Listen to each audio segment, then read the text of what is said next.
All right. Happy Sunday, everybody. I am Siera London, and along with my co hosts, authors Loren and writer Michelle Ingrid, we are Women on Words. And we are here. It's the third Sunday of the month, so we're here for book chat. And today we are discussing, can y'all see that? This beautiful Hmm. cover? All right. How to Fail at Flirting by Denise Williams. And I'm going to read the back cover before we get started. All right. I should have worn my glasses. All Oh right. my gosh, do you want me to deal with it? Okay, I got it. Here we go. One daring to do list and a crash course in flirtation turns a type A overachiever's world upside down. When her flailing department lands on the university's chopping block, Professor Naya Turner's friends convince her to shed her frumpy cardigan for an evening on the town. For one night, her focus will stray from her demanding job and she'll tackle a new kind of to do list. When she meets a charming stranger in town on business, he presents the perfect opportunity to check off the items on her list. Let the guy buy her a drink, check. Try something new, check. A no strings attached hookup, check. Almost. Jake makes her laugh and challenges Naya to rebuild her confidence, which was left toppled by her abusive ex-boyfriend. Soon she's flirting with the chance at a more serious romantic relationship, except nothing can be that easy. The complicated strings attached to her dating Jake might destroy her career. Naya has two options. She can protect her professional reputation and return to her old life, or she can flirt with the unknown and stay with the person who makes her feel like she's finally living again. Okay, Dr. Naya Turner. This was Michelle's pick, so she's gonna have to kick us off. That sounds like an indictment. Okay. Um, so first and foremost, overall, I would love to hear what was your overall thought about the book. Okay, my glasses are crooked. Look like Um, so the book opens and we learn a little bit about Naya and her ex. girl. And honestly, I'll just say her ex's name is Davis, and he's a professor. He's very handsome. He's an older man, very distinguished and respected at the university. And he's an absolute butt. Okay, an absolute butt. There ain't nothing I liked about Davis. His voice, Mm-mm. his polo cologne, nothing that I liked about Davis. And so to see her replay these very physical episodes between them where he is one of these guys who's very good at hiding his abusive nature. He's very good at camouflaging his moves and the way he holds her as being loving and attentive when he's actually hurting her. And, all this fear that she has around just even hearing his voice. And this is the opening. So it actually took me a little aback because it's got this playful little cute cover with her with this little backpack on. And it opens and it's talking about this woman who's obviously struggling with, PTSD and trying to come to Yeah, terms with not yes. only what happened to her, but how she responded to it and continues to respond because again they're in the same career field and they do have interactions and they have their colleague circle is the same. So I did struggle a little bit to wrap my head around this cute little rom-com cover and how the book opened up. I That's agree, me. Sierra. I agree. I was expecting because this is Michelle's pick, so I'm thinking, oh, we're gonna have some fun. It's gonna be some jokes.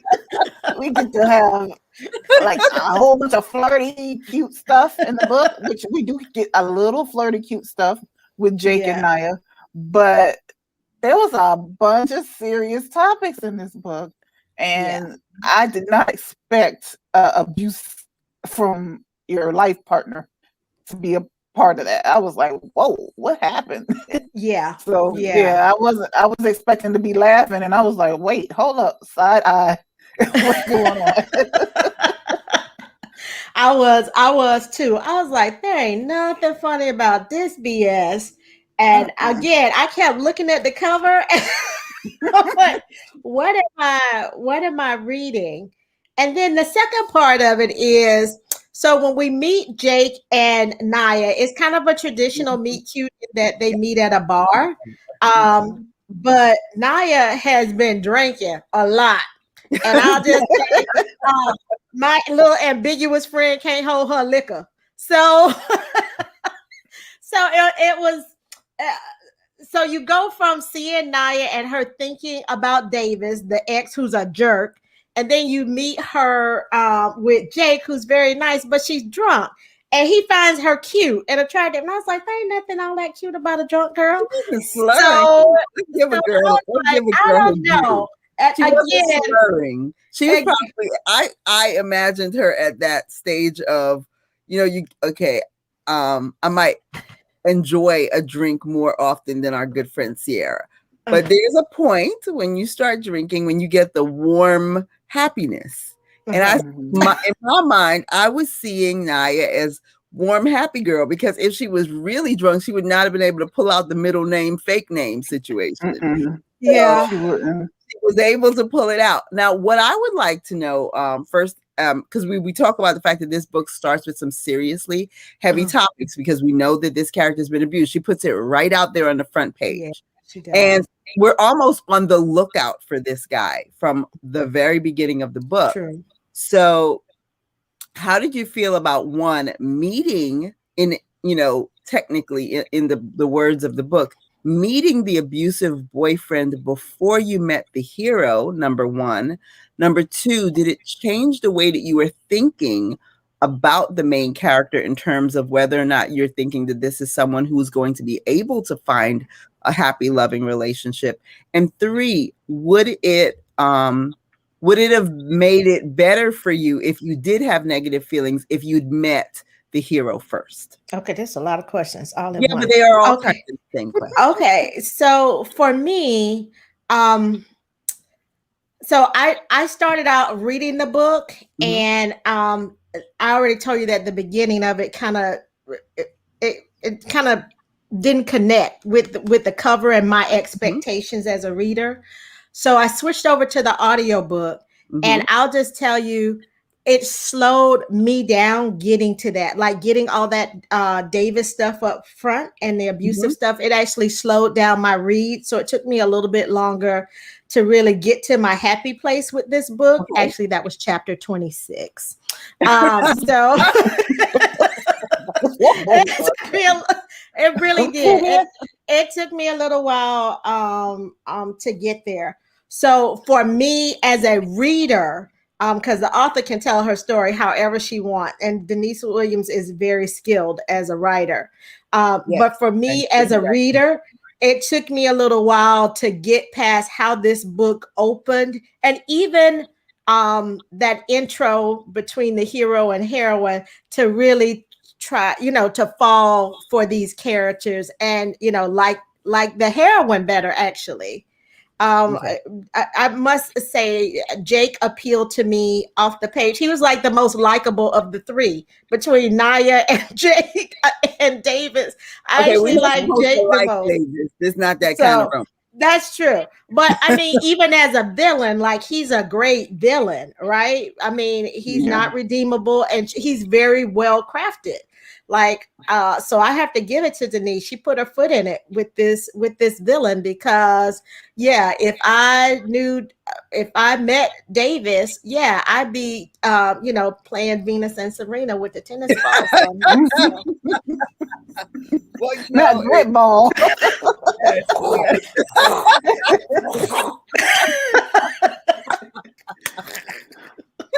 Oh my God. We're watching too much Tyler Perry. Actually, I think she's been hanging out with me too much. Yeah, I know. We were together yesterday. We were together watching cop dramas. We're not. Yeah. So, Lisa, what were you saying? The order of bringing in the anti-hero before you saw the hero? I thought it was a great move on Denise's part, because it helped you understand Naya a little bit better. And you sympathize with her, and then she was always all in her head, and you were like, what is wrong with this woman? But then you figure out, because she'd been abused, of course she's in her head because she couldn't vocalize herself. So that, I think that helped a lot with the reading. It did not, I don't think it would change if I met Jake first, because Jake was an adorable character. He was very likable. The only problem I had with Jake was he kind of was like with the girl in the bar. He knew she had been drinking, and he still was like, "Okay, let's do this." That's not my thing. Let's talk about that. We get this first scene with them in the bar together. They are adorably cute. They leave the bar and go and get ice cream. And then they head back to Jake's hotel room. So my question was, Jake is a good guy. So my first assumption, because I'm always going to give the benefit of the doubt to the hero, my first assumption is, since she was okay when they went out to get, ice cream, and they played that really cute game of picking each other's flavors. And girl, she lucky she held on to Jake. I was kind of like, I might want to get in on this. I assumed that the hero didn't realize just how drunk she was. Right. That was I could see that, because when they were getting ready to leave the bar, and that one of the woohoo girls was trying to flirt with him and get him to come and be with her friend, and she stepped in and she played that little game. I was like, oh, she ain't as drunk as she says she is in her head. Right. Because she was able to come up with that very quickly. So I'm like, okay. Yeah. But she still had been drinking. Talk about the woohoo girls. We've all been. Maybe it's because I'm a woman of a certain age now. The woohoo girls do not appeal in public spaces. So what? I love watching the woohoo girls. Yeah, they're so annoying. I love it. I love it in the club, as long as they're not too loud in my ear. See, and the difference between I can watch them at a distance. I'm the woman who has already said, you will never, ever, ever find me at Mardi Gras, because the first girl that flashes her ass for her boobs for plastic beads is going to get put down. Your mama talked better than that. Plastic beads. Plastic. Flashing for plastic beads. Come on.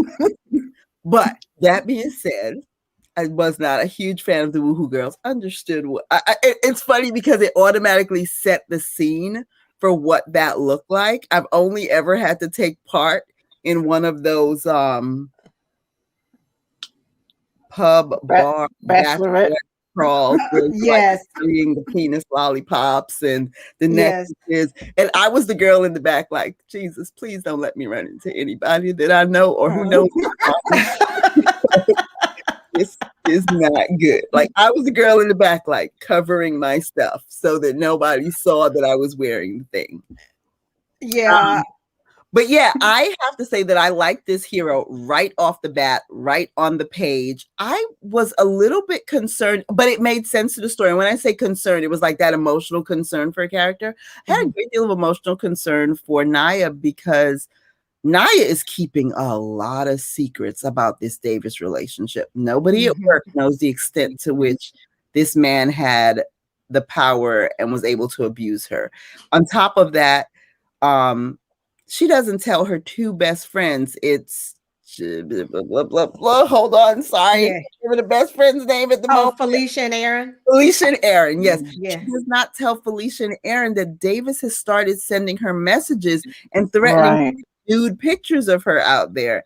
And I kept thinking, wow, how old is this guy that he's still playing these games with a woman that he dated that was younger than him? Like, that goes past bad boyfriend to it's a predator in my head. And I struggled with that actually, even more so with Naya being a college professor and her working with young people, young women.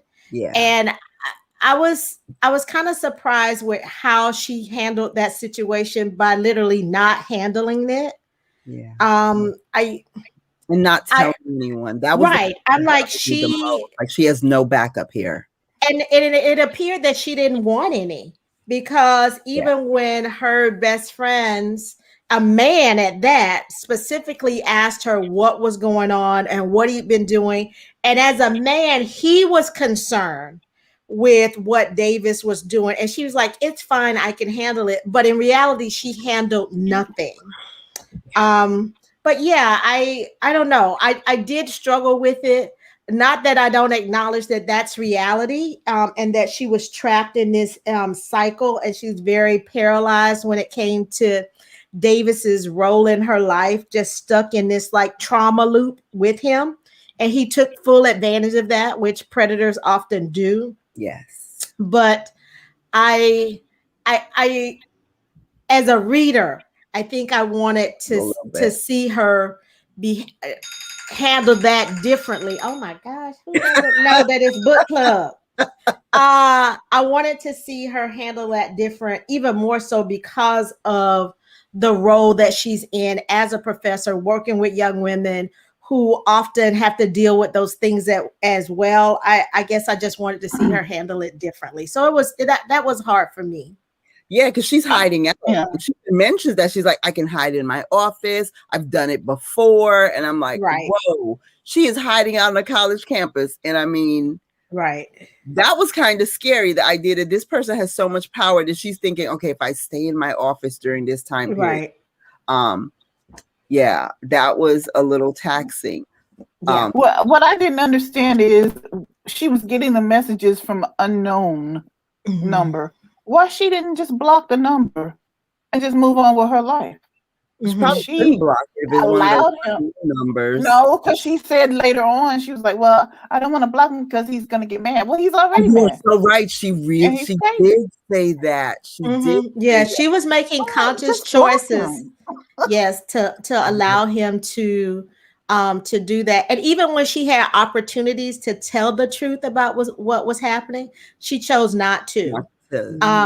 Which, you know, it happens a lot in real life. Yeah. So I felt like the author was authentic in painting the character that way. But I think as a woman, as a reader, you would like to see it play out differently. I think it's hard to see any woman, even a character this vulnerable to a man and fearful for her very reputation, her career, her existence. I think that was, and because it happens so often, y'all, Davis, when I say this man ain't likable and you need your Venus Serena tennis racket, I ain't lying. Because he pop up a lot in this story. Let me just say that we see, and he's a villain. He's a true villain. And you see him on the page more than you see villains sometimes in even some suspense stories. Like throughout this budding romance, you see the villain a lot, and that's something you might talk about. But you do see him a lot on the page, which I thought was an interesting choice as well. Okay, so can we move on to talk about the pairing of Jake and Naya? Like, what did you enjoy this pairing? Did this couple appeal to you? Yeah, like I always say, did it give you the smile test? Because that's my, that's my assessment. If I'm watching a TV show or reading a book and crazy stuff is going down, but the couple in the middle makes me grin, I'm all in. So like, I'm curious, like I liked them. I first of all, let's be honest. You fall in love with Jake the first time he shows up in the bar because the bartender is spilling her drink and Jake talks to her. So he's automatically getting mad. And I'm sorry, can we talk about the bartender? Like, who does a woman at the bar and spills half her drink? She didn't say anything. She didn't say anything. And that also spoke to her character a lot. It does. It does. She doesn't stand up at this, at the simplest things, right? But, Jake is, you can take Jake one of two ways. One, that he's that cute guy that comes over. He's nerdy, y'all. So if y'all like a nerdy hot guy, then that's Jake. I love So him. you can take him as the nerdy cute guy who comes over, or you can take him as the nerdy cute guy who's listening to your conversation with somebody else and then come over. So, I've been that woman in the bar where somebody's eavesdropping and they come over and you're like, no, She was by herself. She ain't no option. Right. Friends abandoned her. No. For a mama who got her pole dancing. A bunch of kids that might have, what did she say they might have? I can't even remember, but they were throwing up crazy. So she got abandoned at the bar by her friends, and Jake came over. So you know what? Jake gets a star for that right off the bat. Yeah. Okay. I thought Jake was adorable. And I mean, even if you're minding your own business in a bar, somebody's talking on the phone and they say she got a pole dancing injury, that's gonna pique your interest. You're like, what? I want to know too. Hell, I'm about to find out the full story. Oh goodness! Tell me what happened here. This sounds like good stuff. Yes. Their meet cute is really cute. Okay. Yeah, your friend's mama in a pole dancing accident. I wanted to meet Aaron's mama, didn't you? Yes. I was really hoping she would show up. Right. Me too. I wanted to see her mom. Right. She sounds like fun. Right. So she could tell us what not to do when we go pole dancing, right? Like, how do we avoid that type of injury as, women over a certain age? That was hilarious. Yes. Yes, it was. Okay, so let's talk about the progression of this relationship. Tell me, so what did you guys think of the progression of the relationship? And did you, I don't know if we fully covered how we felt about the pairing of the two. So I actually like Jake and Naya together because let's face it, Jake is he's a really cool nerd, right? And one of my favorite scenes in the book. So y'all, Jake is just visiting Chicago. He doesn't live there. Okay. His job brings him there. And we find out later, the university where Naya works, they need to do some reassessments on their departments, right? And how it's structured.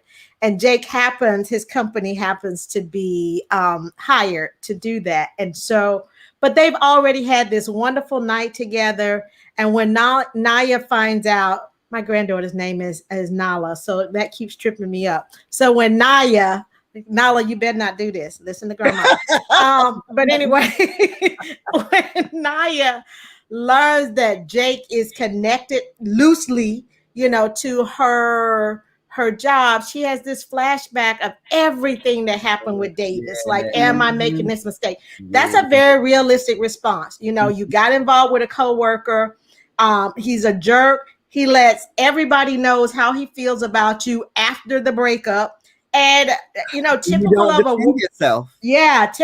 a work center, there are women who are not on her side. Okay, there are women who are not on her side. People are giving her the side eye. And even the students know that she was involved with Davis because Davis put her phone number. Let me just say this. Davis put her phone number on a website of men seeking kinky women. She was getting phone calls. So, yeah. So when she met Jake, I was happy to see her with a man who really kind of got her as a woman. She's a STEM student, all right? She's a insecure mathematician. She's a woman in math. Yeah, so as a woman who appreciates STEM, I was happy to see her as a central character. But I was equally pleased to see a man who got her on that level. Like, they make math jokes, y'all. They make cheese jokes. Cheese jokes. And it's super cheesy. They do. They make cheese jokes. And then I must say, when she got sick, and he was like, "Hey, tell boy Mary," and it's Nurse Ratched, and he was checking on her. I loved it. Like, I love their little offbeat kind of literary humor. Yeah. So I was really happy to see them together. I'm having a hot flash. Y'all go ahead. Okay. Lisa, your turn. I absolutely love the couple together. Like you said, I did have a smile moment with them from the beginning. They were so cute in the bar, and then it just progressed from there. When they were joking about him dating librarians, that was so cute to me. Oh my goodness. With the old lady names. That was hilarious. I loved it. I absolutely loved it. But when they went to Cincinnati and he took care of her that whole weekend, they were supposed to have a romantic weekend, y'all. And she got sick. and he did nothing but take care of her the entire weekend. God. Not one attitude, didn't get mad because he wasn't getting none this weekend. He just took care of her. And he told her, oh, you're fine. It's just, I wanted to spend time with you. The getting sweaty part was, that was the bonus part. I was like, oh my God, how can you not love this that was guy? wonderful. That was wonderful because you get sick and your significant other was like, don't make me sick too. Stay in the room. Get away from me. I put all your stuff outside the door. Get it at your leisure. Stay away from Lysol. I have to admit that was probably one of my favorite scenes in the book was when they went to Cincinnati. And first of all, he comes back with all of this medicine. And he don't know no better. Then she actually said exactly what I was thinking. They're going to be following you, thinking you're making meth. Because every big old medicine. He bought everything on the counter. He was like, I don't know what kind you use. He didn't even send a text that would said, hey, what kind of cold medicine do you like? Are you Tylenol, girl?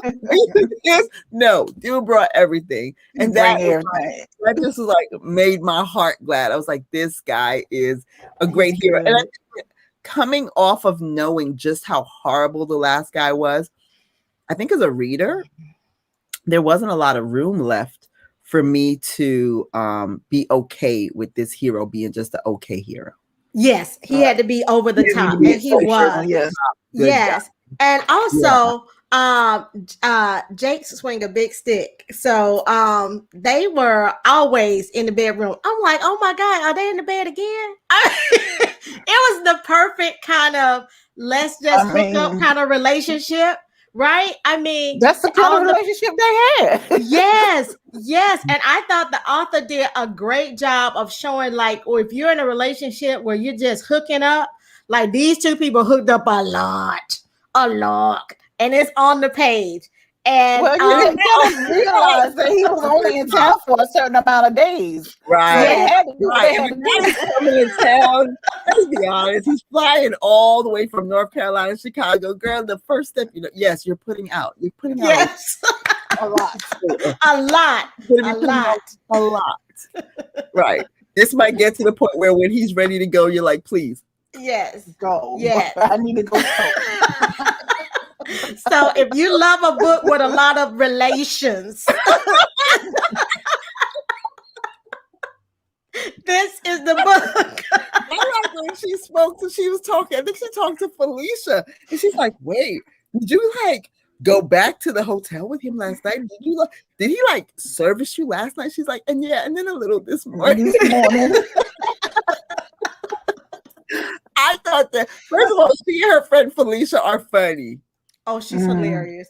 Especially she's a mother of two. Children. Felicia got 3 kids. Yeah. 3 kids. She said it was Ebola over at her house. Her friend told Felicia, yeah, don't get your hopes up about him. So she goes on to marry him and have 3 children. Yes. They are cute together. I love the best friends in this book. Good best friends in this. And what's interesting, okay, I'll tell you this, Denise, you did a great job because the best friends are already coupled off. So Naya's best friend, Felicia, is married to Aaron and they got the kids and they both a trip because she gets advice from both of them separately, which you don't see very often in a book. With the husband and the wife. Yes, it's great. Yes. And then Jake, our hero, his best friend is Tyson, and he's in a same-sex relationship. And I'm telling you, the guys, how they play off each other is great. It's great. Yeah. I really love the best friend couplings in this book for both the characters, and I wish we had saw more of them on the page too. Yes, Tyson and Eric are so much fun. Okay, can I ask a question, Michelle? Go ahead, Lisa, and then I gotta ask. No, I was just gonna say kudos to Denise for writing in a same-sex male couple who has a best friend who is a hetero male. And I Yes. love their dynamic because there was no weirdness between them. There was no awkwardness. They were just best friends, and he didn't Yes. care that his friend was gay and had a fiance that was a man. And I Yes. love that fact that nobody was pointing fingers, and Very it diverse didn't couple stand in out. Yes. Yes. Diverse Diverse couples couples too. Yeah. Yeah. Mhm. Okay. So how y'all feel about so there's some twists in this book, y'all. And both people have baggage. I know where you're going. All right. Both people have baggage. And Jake is just about perfect until we get that knock on the door and we hear a woman's voice on the other side. Now, Naya in there butt naked in a sheet. And because they always having sex because they just hooking up, right? And then it's early in the morning and we hear a woman at the door who says, the walls are thin. And I heard you and your overnight guest. What did you think when Jake's secret was revealed? Lisa? When I say me and Jake was about to go rounds and tell when I was eavesdropping with Naya, I'm like, wait, what? Me too. And she said who she was. I was like, what? But the way he said her name, and he was like, and he was growling towards her. I was like, oh, he ain't feeling that lady at all. He don't want her. And the fact that she was in a separate room, I was like, oh, okay, well, they really not together. She set that up. And she bold she did too. On purpose. She set that up. Yeah, she did that on purpose. I expected more from her. I thought she was going to go knock on the door and confront Naya. Yes. But she didn't. And she lucky she didn't. Yeah, she did. Because y'all, Naya is Afro-Latina. So, don't go knocking on my door. If the walls are thin and I'm still here, don't come knocking on this door. That's a danger zone. That's a danger zone. So I know how dangerous you are naked on that cover. But okay. She got a sheet. So there you have it, Lisa. Very interesting reveal. Mm-hmm. It took me aback. I was like, it take me back. But it had multiple implications. And one of my favorite implications out of it was the fact that one, she didn't put herself in the room next door, which meant that she was going to try to have plans. Exactly. Right? That was my first thought. My second thought was, what could be a better piece of revenge than having to hear your ex getting down with somebody new, because you get down different when it's new. You're so right about that. She didn't hear that all night. And I'm thinking, if that was me, I know. I would have be another room. Girl, she was listening. She was listening. She's like, but he still does that. No, look, no. She was like, he did not do that with me. That's what she was thinking. He didn't do all that with me. That was the wait. Who told him that? I know. Yes, wait. That's what she gets for being a hoe. That's all I'm gonna say.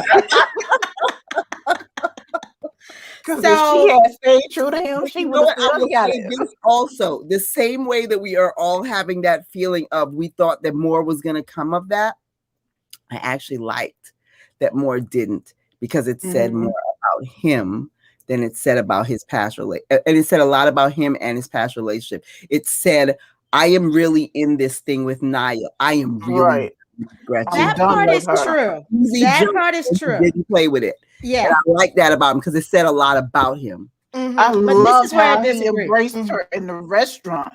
When old girl pops up, and I don't think that was just a pop up. I think she was talking to him. On old girl's territory too. That was when he came out the bathroom, and he was like, "What are you doing here?" I was like, "Oh, he ain't feeling you at all." And then he put his arm around Naya. I'm like, "Oh, all right."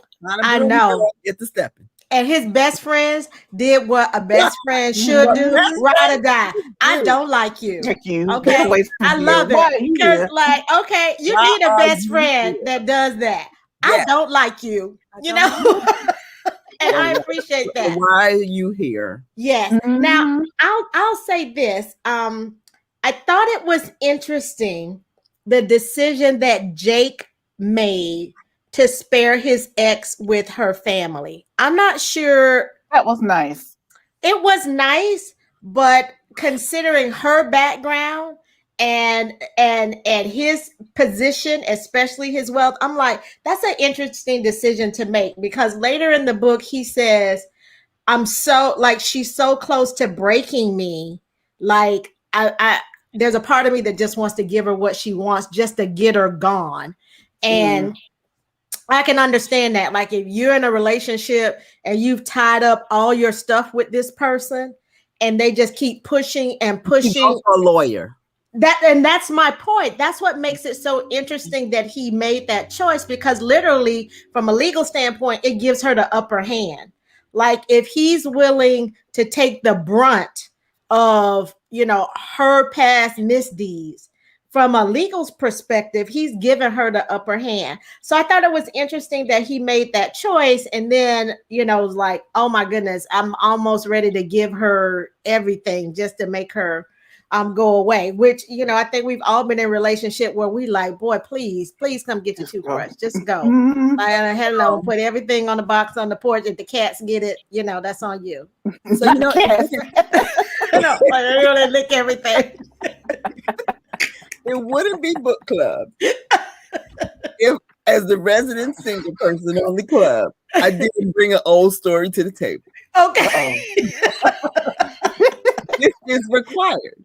Okay. So I once had an ex who was getting a divorce. It was an ex who married a woman who came after me and then was divorcing her and came tail between his legs begging. Mm. I'm going to just say this. I don't like beggars. Yeah. She said, don't beg. I don't like beggars. Don't come begging. You knew what you did. And like you said, put your stuff outside the car to help you carry it to the car. I know that's right. So, that's straight. And I will never forget this ex had been cheated on. Oh. So I'm going to be the first one to tell you that, if somebody cheats on you, that is very difficult. Everybody handles it very differently. Yeah. Siera and I have a secret agreement. It's called code word for I'm going to need bail. Yes. We have a code word for, we know that if I call her and say the code word, she's going to turn to Mr. Awesome and say, Mr. Awesome, we're going to have to go get her and we're going to we have this agreement. That's a true story. And Mr. Awesome is understanding of this situation. That being said, this ex who had been cheated on decided he was going to give the ex-wife pretty much everything she asked for. And I was like, well, why? And I realized something in the asking. He was still in love with that woman and was hoping she'd come back. Right. And I after she cheated? Yeah. Everybody handles this differently. That was my concern too. Everybody handles this differently. So I understood because if nothing, I'm a good reader and I understood one very simple thing. I told him, you should go and take that stuff that you want to give her and go give them to her and stand outside her door because you're not welcome outside mine. Yeah. Simple. Because if you're looking to give that much up, it says too much. There's a point, yes, where you want to walk away, but don't tell me you want to walk away and then say, oh, I just want to give in. No. Right. And then on top of that, like you said, already not cool with the taking the blame. See, I'd be the new wife to be like, she's the one that cheated on him, right? Did you hear what she said? Yes, I would be that evil person.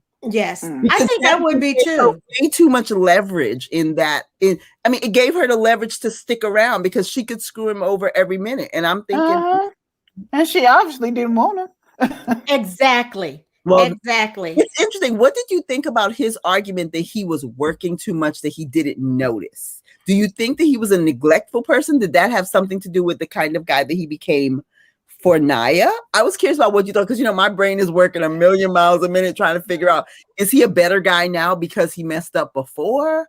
Or You know what? I don't think what? so. I think Jake is the same man that Mhm. he was with the ex that he is with Naya.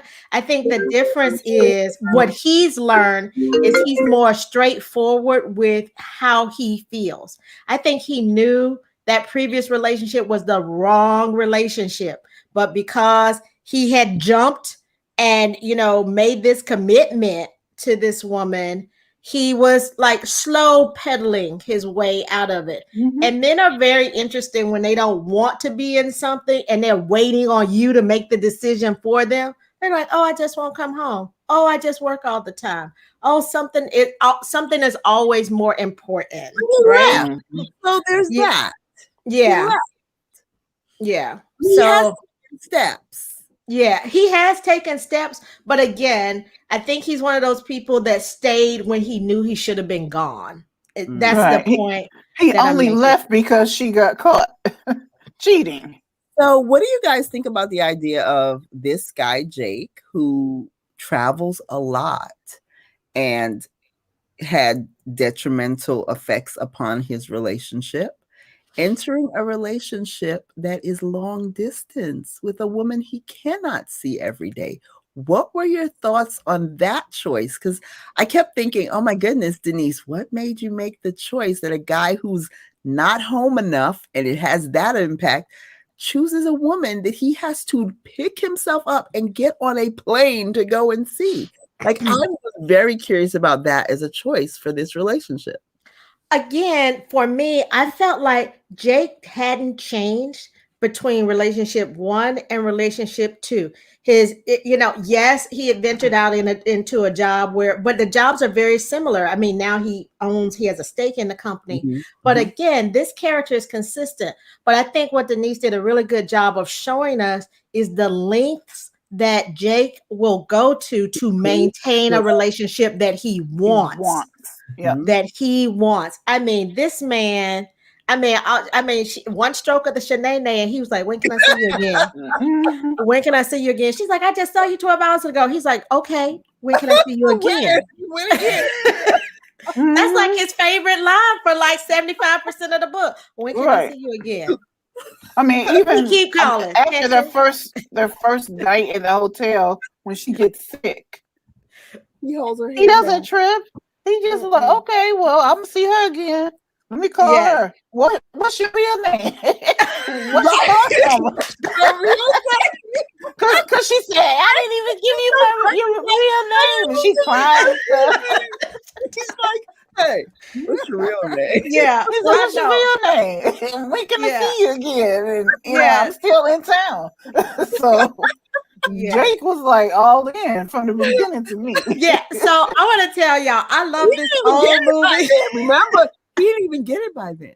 Yes, he had to ask the At all. last name. Remember, the librarians was mad because he didn't know it. But Mhm. I must tell you, I like this old movie y'all called Love Jones. I don't know if y'all remember it with Darius Love Hall and Who Nina. don't know Right? Love Jones? Okay, okay, all right. Now I'm gonna have to Well, go watch it. okay, but what I love about it is when Darius like, I don't give a F about all that. That's how Jake is this whole time. He's like, I don't give a shit about all that. I just want us to be That's how Jake comes across. So if you like that Darius Love Hall kind of vibe where he's like, I don't care nothing about old boy. I don't care nothing about Wait, it's like we were watching 19-2 last night, and old boy rolls up on her with the man. He's like, Yes. I love you. I know you love me. So what are we doing? Where her boyfriend standing right there. Yeah, And the boyfriend's like, dude, I'm right here. Like, can we talk tomorrow? He's like, no, I don't want to wait till tomorrow. He's like, he's like, I want to be with you, and I don't want you to be with him. With him. The one standing right next to you. What story? What movie was this? It's a TV show Show we called provided on the 19-2. board to watch. It's hilarious.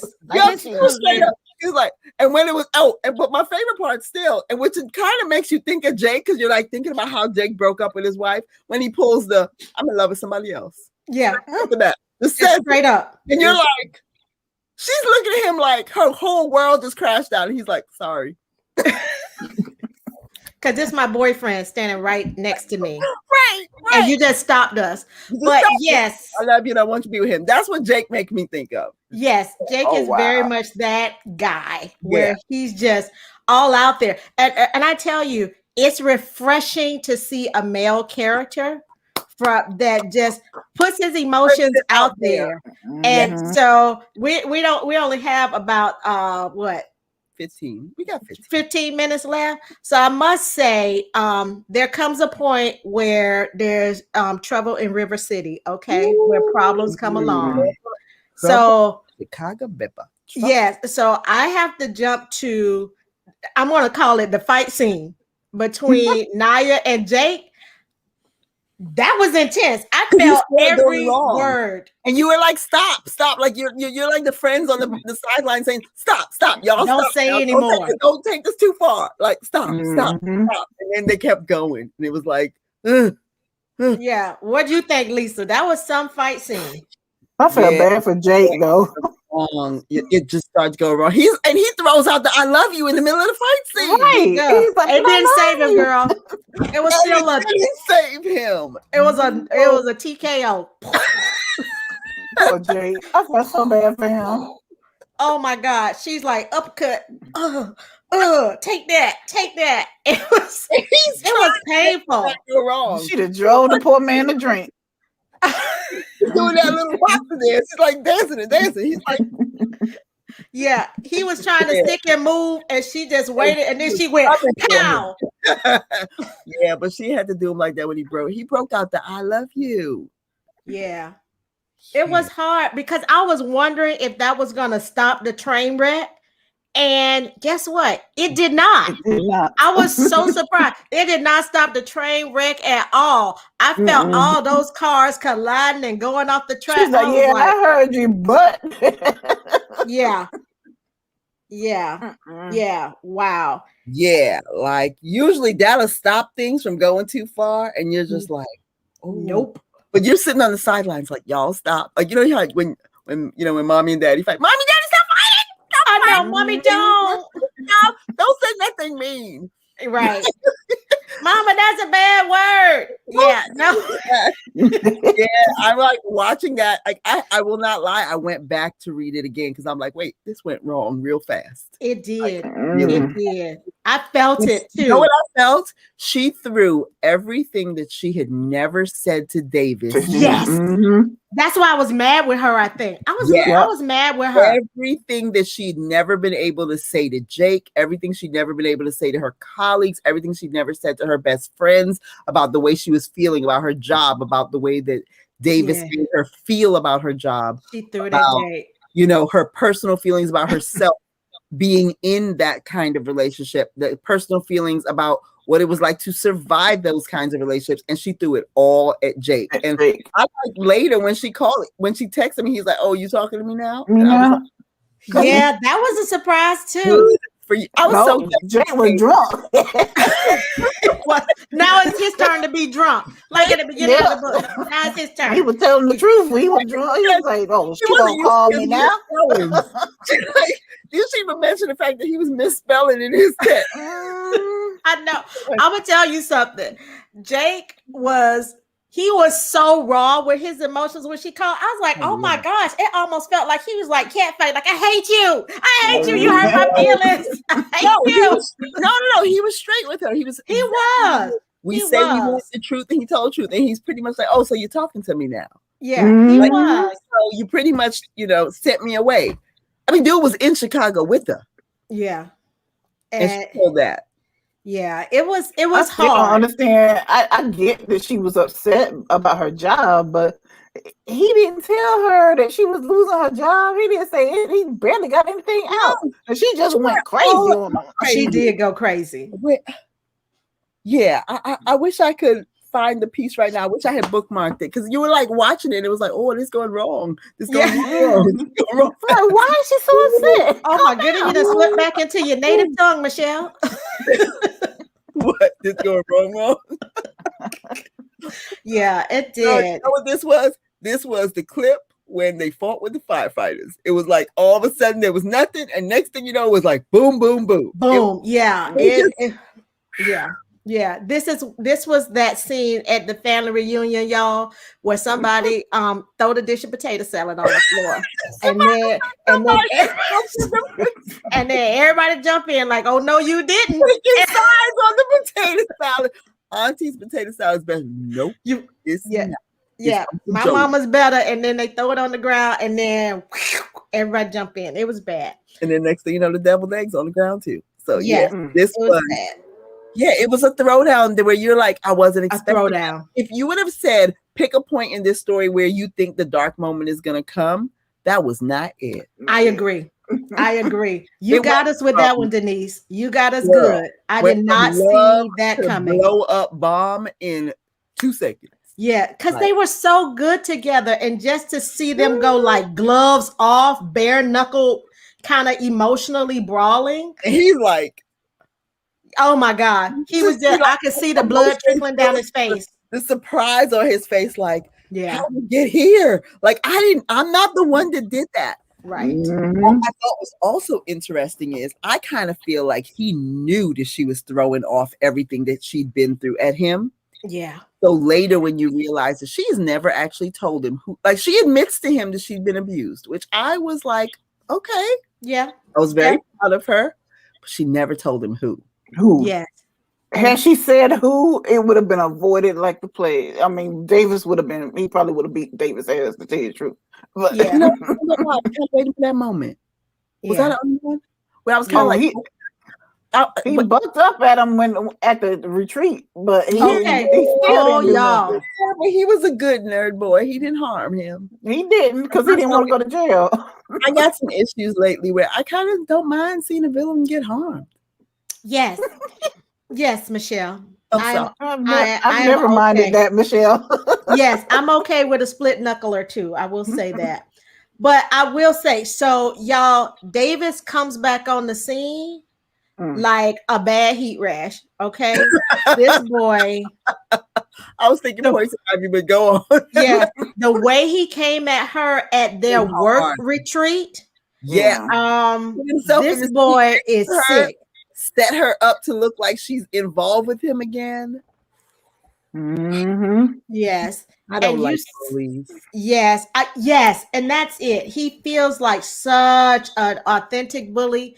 And you see how people, it's interesting the dynamic she shows us of their workplace too, because you see people looking like speculating, but nobody says anything. And they already know that this is the very man who tried to ruin her reputation some years ago. They know that. Know that he was trying to ruin her reputation. Yes, they know that. Yeah. And to see like this real life dynamic where people just kind of sit back and watch and they don't intervene. No, but I will say this.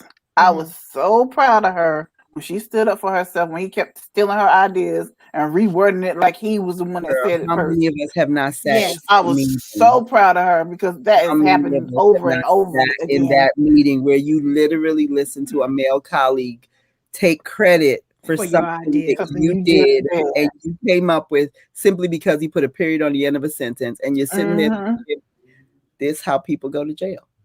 But I was proud also of the president that asked her, can we see it in private? But then he was like, oh, I'm glad you stood up for yourself. I'm like, wow, yeah, like, where were you? That was not what I was expecting him to say to her. I was glad he said it, but I was kind of like, you know what? There's a simple way to solve that. And he could have shut it down. It shouldn't always be on women to do it. And I mean, I'll stand up for someone from in my own circles. I'll say, such and such brought that up. You know, throw it back out there so that it doesn't mean they're not going to step right over it and pretend you didn't say it. But it was.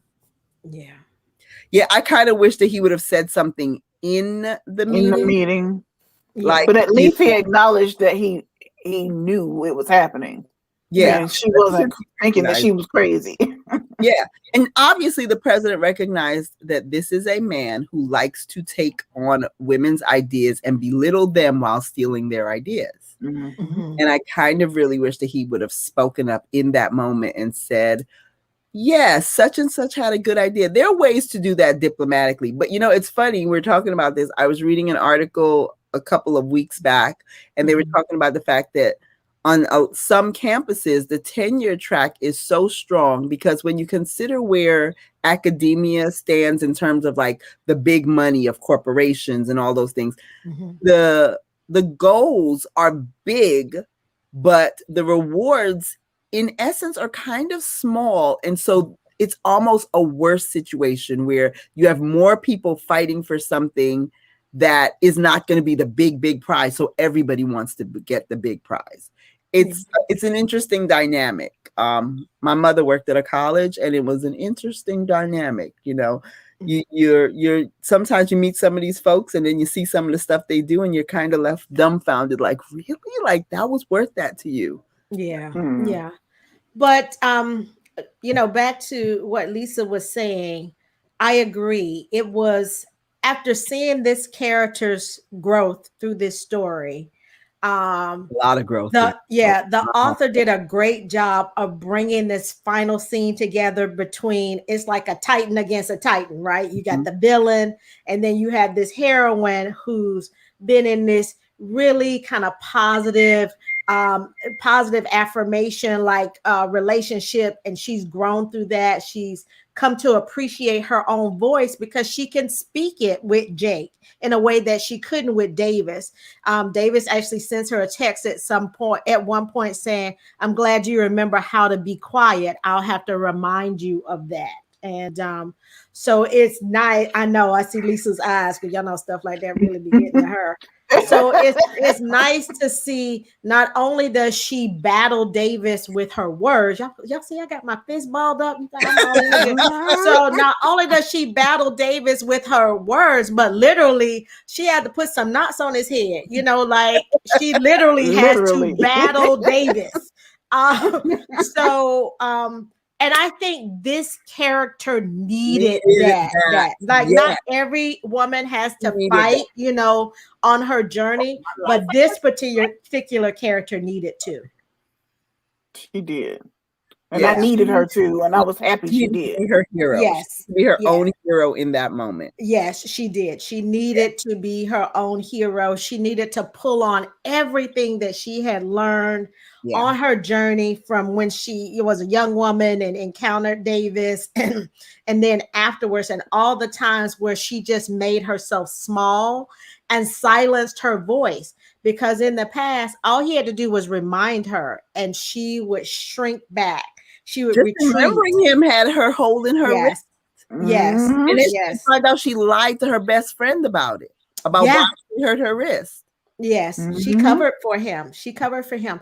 And I think the author did a really good job of bringing some really realistic scenarios into this book. This book deals with some heavy stuff.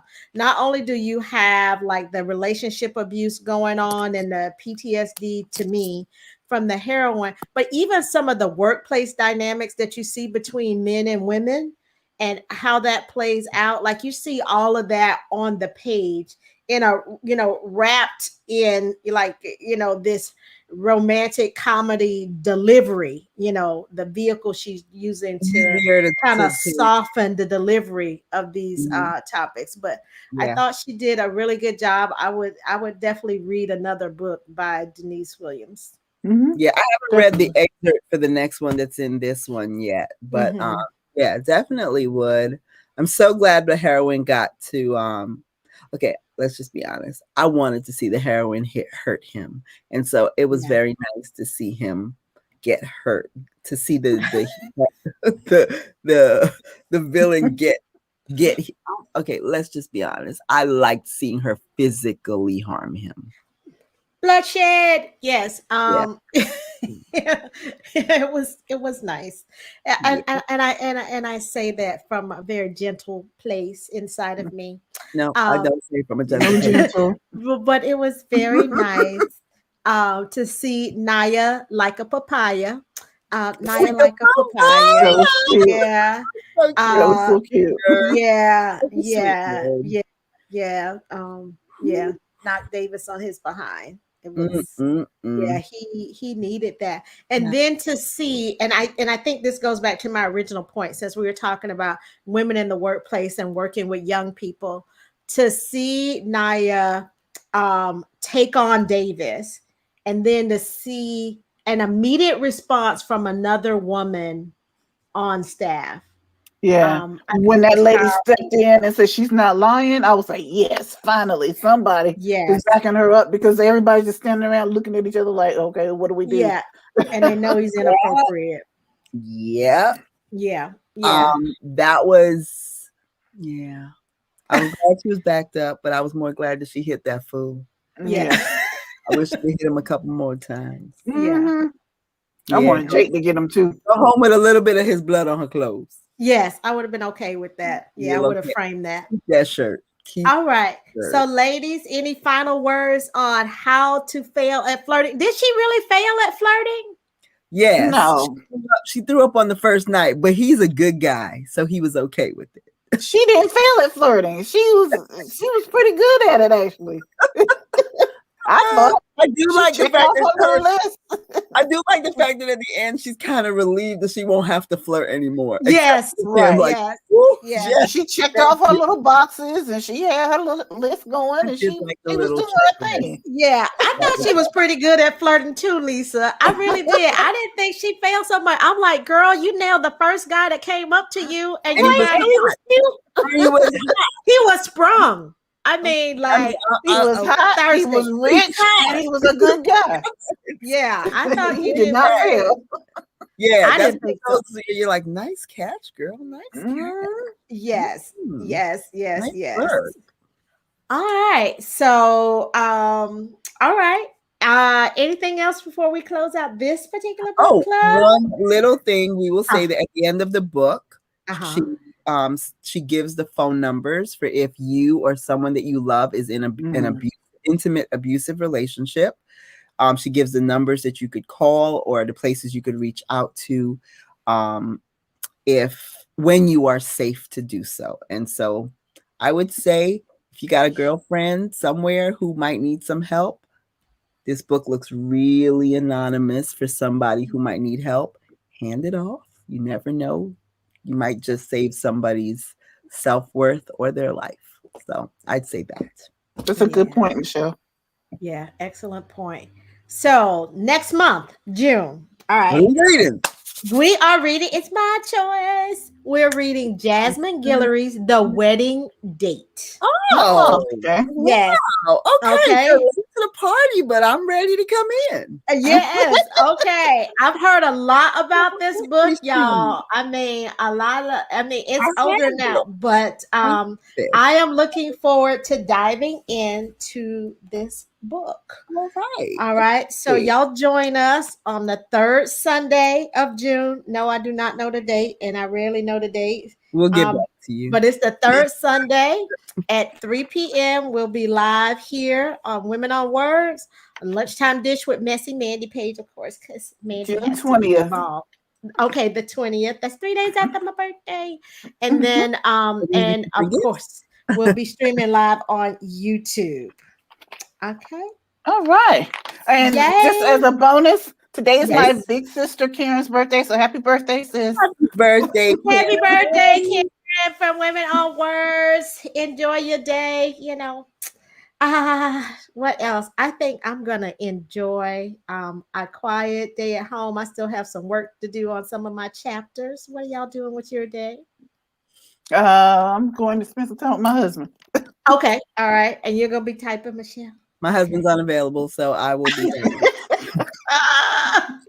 She's silly. She's so silly. Okay. All right, y'all. So I want to thank all the ladies who joined us on the show. Yolanda was there on the show. Naomi, Angel, thank you so much for joining us. I hope you enjoyed this edition of Women on Words, our Facebook Live, and we will see you this upcoming Thursday for Author Chat at 7 p.m. right here on this channel. Okay, until next time, be amazing, be wow. Bye, everybody. Bye. Oh, there's Michelle too. All right.